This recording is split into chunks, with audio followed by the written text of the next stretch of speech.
Fenomena pernikahan dini di Indonesia ditenggarai menunjukkan tren semakin meningkat. Sinyalemen ini dipantik terungkapnya data tingginya angka permintaan dispensasi nikah di pengadilan agama sejumlah daerah. Bahkan mirisnya tingginya permintaan dispensasi nikah itu menurut data BKKBN 80% diantaranya karena hamil di luar nikah. Menurut data Kementerian Pemberdayaan Perempuan dan Perlindungan Anak, ada 4 provinsi dengan angka dispensasi nikah tertinggi, yakni Jawa Timur, Jawa Tengah, Jawa Barat, dan Sulawesi Selatan. Permintaan dispensasi nikah ini hanya dilakukan oleh calon mempelai yang berusia kurang dari 19 tahun, sebagaimana ketentuan syarat usia nikah yang diatur dalam Undang-Undang Nomor 16 Tahun 2019 tentang perkawinan. Fenomena hamil di luar nikah termasuk kejadian gunung es yang tak kunjung ditangani serius oleh berbagai pihak. Indonesia sudah seharusnya menerapkan kurikulum pendidikan seksual di Indonesia. Pendidikan seksual harus mulai ada sejak sekolah dasar hingga jenjang lebih tinggi. Ada banyak pihak yang turut bertanggung jawab terhadap fenomena pernikahan dini, yakni sekolah sebagai institusi pendidikan, orang tua, pemerintah selaku pembuat kebijakan, dan masyarakat di lingkup sosial. Pada hakikatnya, edukasi ini merupakan cara memberi pemahaman terkait gender, alat kelamin, dan kesehatan reproduksi yang tepat. DPR RI menekankan pentingnya pendidikan karakter di sekolah maupun di rumah sesuai norma sosial, masyarakat, agama untuk mencegah pernikahan dini akibat kehamilan di usia remaja. Hal ini perlu dilakukan agar generasi muda memiliki masa depan yang lebih baik.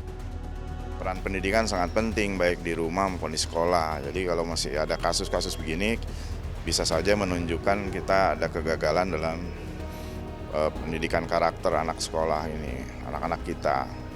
Ya makanya tadi banyak program saya bilang yang tidak terbiayai karena kurang anggaran. Ya, kita semua akhirnya lari ke anggaran. Ya.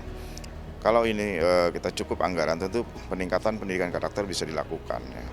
Supaya tidak terjadi lagi kasus-kasus yang tadi disampaikan itu. DPR RI juga mendorong Menteri Pendidikan dan Kebudayaan dapat melakukan pendidikan karakter pada anak usia remaja dalam menyikapi kasus pernikahan dini.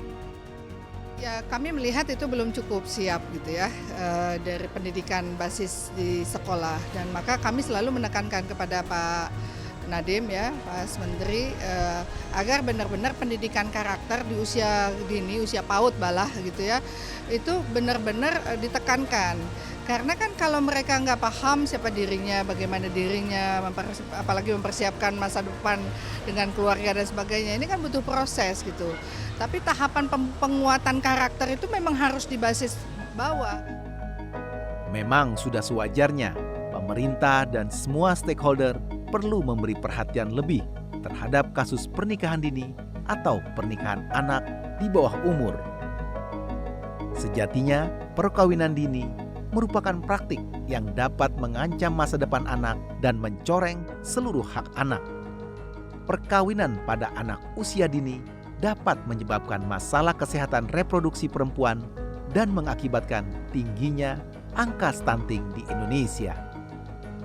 Selain itu, pernikahan dini dapat menghilangkan kualitas pendidikan bagi anak, menyebabkan permasalahan ekonomi baru dan kemiskinan ekstrim yang tak jarang memicu kekerasan dalam rumah tangga, hingga berujung pada pernikahan yang hanya bertahan seumur jagung.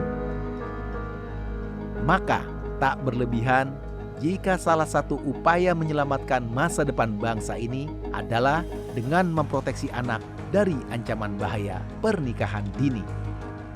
Untuk memutus mata rantai dan efek domino kasus pernikahan dini, maka semua elemen harus terlibat untuk menanggulangi dan melakukan gerakan preventif.